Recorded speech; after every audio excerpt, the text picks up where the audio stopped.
In this video, I'll show you how to create a website in Webflow step by step. Yeah, even if you're a complete beginner. So by the end, you'll have your own live site up and running. First, head over to Webflow and create a free account. You can sign up using your email or Google account. It only takes a minute.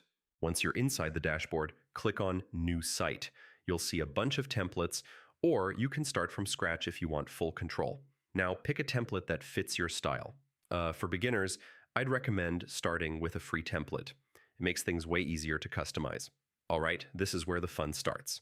Click on any element, like text or images, and edit it directly. You can change colors, fonts, layouts, pretty much everything, To build out your site, just add new sections like headers, galleries, or contact forms.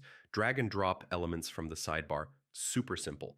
Before publishing, click the preview button to see how your site looks. Make sure everything is clean and responsive on both desktop and mobile. Finally, hit the publish button, choose your domain, and your website goes live instantly. I mean, how cool is that? And that's it. You've just created your own website using Webflow. If you found this helpful, feel free to check out more tutorials like this. Thanks for watching. Hey everyone.